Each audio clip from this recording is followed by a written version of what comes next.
क्या हुआ नहीं आया अभी वो? दूर रखो मुंह से।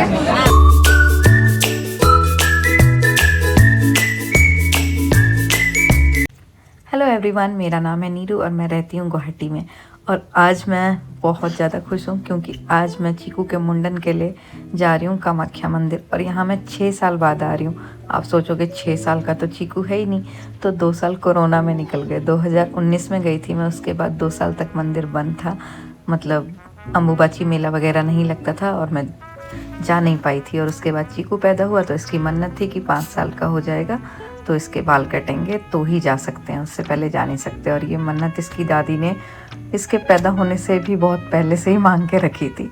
तो आज हम सारे आ गए यहाँ और गांव से इसके दादा दादी और चाचू भी आ गए हैं और एक भैया भी आए थे इसके। तो हम पहुँच गए मंदिर।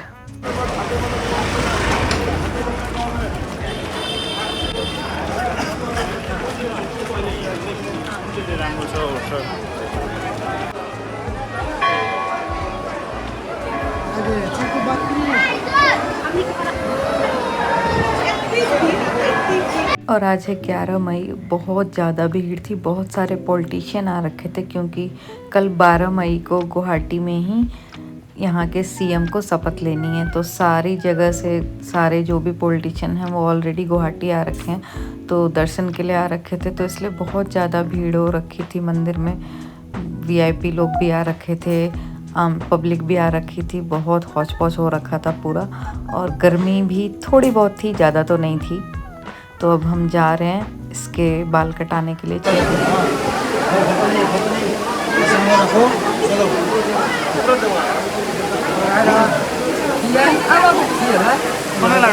वो बाल का साथ गिराना पड़ेगा, इधर थोड़ा बाल दे देगा उधर से।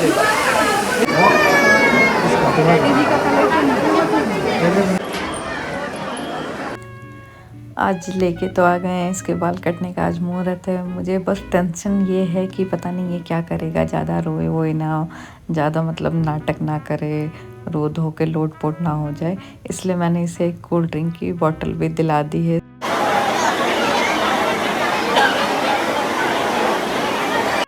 तो वही समय आ गया चीकू के बाल कटने का और सारे बच्चे बहुत रो रहे हैं। वो टकला किए जा रहा है इसलिए रो रहे हैं। यहाँ चीकू टकला नहीं होगा क्योंकि हमारे यहाँ पे जनेऊ में पहली बार टकले होते हैं। तो सिर्फ अभी इसके बाल हम कटा रहे हैं। ट्रिम आप कितने भी कर सकते हो लेकिन टकला नहीं कर सकते, जनेऊ में होगा। और फाइनली इसके बाल कटने लगे। मुझे बहुत अलग सी फीलिंग आ रही है क्योंकि कहीं भी जाना होता था तो मैं खुद के बाल बनाने से पहले इसके बाल बनाया करती थी। जितने साल का ये है उतने साल के इसके ये बाल हैं। पाल पोस के मैंने इसके साथ साथ इसके बालों को भी बड़ा किया है। तो बहुत अलग सी फीलिंग आ रही थी, मतलब इमोशनल हो रही थी मैं, मुझे रोना आ रहा था। लेकिन मैंने कंट्रोल कर रखा था, नहीं ये चीज़ ज़रूरी है। और इसका जेंडर रिवील हुआ है एक्चुअली, हर कोई इसको लड़की समझता था तो आज इसका जेंडर रिवील हो गया कि ये लड़का है। और जैसे जैसे कट रहे थे बाल बहुत अलग सा ही लग रहा था मेरे को, जैसे पता नहीं क्या हो रहा है। मैं वो फीलिंग बता नहीं सकती कैसा सा लग रहा था, लेकिन हाँ लग रहा था बस आंसू गिर जाएंगे मेरे। लेकिन मैं कंट्रोल कर रही थी, देखो बार बार अपनी आंखें साफ कर ले रही थी। और इसके बाल देखो कट गए, फाइनली लड़का लगने लगा लड़की से।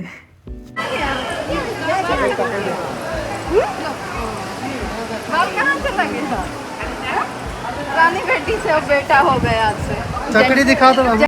यहाँ इसके पापा बोल रहे हैं चक्री दिखाओ क्योंकि इन दोनों के सर में चक्री है। जैसे इसके पापा के सर में है वैसे इसके भी है 2 जगह चक्री सा सर में, दोनों के सेम टू सेम है। अब यहाँ इसको ले जा रहे हैं, यहाँ पे इस कुंड में नहलाएंगे इसको और फिर इसके कपड़े वपड़े चेंज करके मत्था टेकने के लिए लेके जाएंगे माता के पास। वैसे तो ये पानी का कीड़ा है लेकिन यहाँ बोल रहा है मुझे नहीं नहाना है। उसमें कछुए भी थे और इसे पानी गंदा लग रहा था, वो मैंने शूट किया लेकिन मैंने यहाँ नहीं वो डाला है क्लिप क्योंकि उसमें मेरा बच्चा बिना कपड़ों के अच्छा नहीं लगता। उसके बाद यहाँ पे मैं पंडित जी के साथ आ गई। यहाँ इसमें चीकू के बाल हैं, उन्होंने जो जो जैसे बोला वैसे मैं वो सारी चीज़ें कर रही हूँ यहाँ पे। और फाइनली जो इसके बाल हैं वो मेरे हाथों से जा रहे हैं, भगवान को चढ़ा रही हूँ मैं यहाँ पे। इसके बाद हम दर्शन करने के लिए जाएंगे। अभी यहाँ पे नाम गोत्र वगैरह सब कुछ, चीकू का नाम हर चीज़ ये सब मेरे से बुलवा रहे हैं पंडित जी, और वो सारी चीज़ें करके अब हम भगवान के पास जा रहे हैं। और इस टाइम पे जा कर के जो है वो गर्भगृह में आप दर्शन नहीं कर सकते, क्योंकि इसके लिए एक दिन पहले से ही लाइन लगानी होती है, तो ही आप जनरल क्यू में लग के जाके दर्शन कर पाओगे। और वीआईपी लाइन में भी आपको 1-2 घंटे लाइन में लगना पड़ेगा, तो आपको दर्शन हो जाएंगे। वो भी कोई गारंटी नहीं है, वो डिपेंड करता है कि जो पंडित है वो आपको कहाँ के दर्शन कराता है। और मतलब बहुत बार होता है कि पैसे भी ले लेते हैं और फिर आपको सिर्फ मूर्ति दर्शन, जो कि हम यहाँ पे अभी करेंगे। और यहाँ पे ये जो लाइन है ये मूर्ति दर्शन के लिए ही लाइन लगी हुई है, जहाँ भी हम जा रहे हैं दर्शन करने के लिए।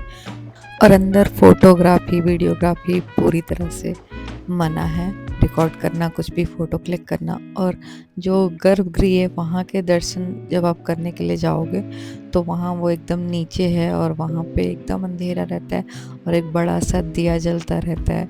वो अलग ही है, मतलब बिल्कुल अलग सा है वहाँ पे दर्शन करना। तो अभी हमने दर्शन कर लिए, हमने अभी मूर्ति दर्शन किए हैं, आज वही हो पाएगा। फिर किसी दिन आके अब तो आना हो सकता है, इतने साल तक तो हमारा आना मना था तो इसलिए नहीं आए थे। अब यहाँ कभी भी आ सकते हैं तो दर्शन के लिए। और ये मेरा बच्चा, ये तो अलग ही लेवल का, देखो यहाँ इसे कबूतर पकड़ना है, ये करना है, वो करना है, मतलब इतना रोया है ना यहाँ पे। सिर्फ इसने 6-7 कबूतर पकड़े होंगे। कभी बाबा पकड़ के लाके दे रहे कि चुप हो जाए, रोना बंद कर दे, कभी पापा, कभी चाचू, मतलब हद कर दिया था इसने, रो रो के इतना ज़्यादा इरिटेट कर रहा था। सिर्फ किस लिए? क्योंकि मुझे कबूतर पकड़ना है। क्या कर रहा है बाबू? क्या हुआ? नहीं आ रही हो? दूर रखो मुंह से। शांत हो। नाक में मत। ये सब क्या लग रहा लक्षण बा? उड़ा दी। उड़ा थोड़े है, बैठा दे।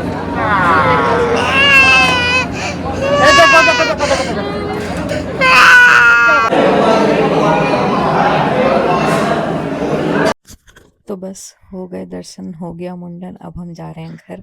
और ये है ब्रह्मपुत्र नदी, आप सबको पता ही है। और मौसम अच्छा खासा है आज। और चीकू यहाँ पे मेरी गोद में ही सो गया है, देखो इसे नींद आ रही है, सो गया था।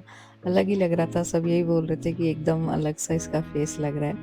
और यहाँ पे हम घर जा रहे हैं। खाना वाना हमने उधर ही खा लिया था, क्योंकि अभी तक हम भूखे ही थे। कहाँ चले गए बाबू के बाद? छुट्टियां बनात रहना, मेरा बड़वा रहा। कहाँ गए बाबू के बाद? बस इतना सही था ये ब्लॉग। आप सबको अच्छा लगा हो तो एक लाइक, एक कमेंट जरूर करना और मुझे फॉलो करना बिल्कुल मत भूलना।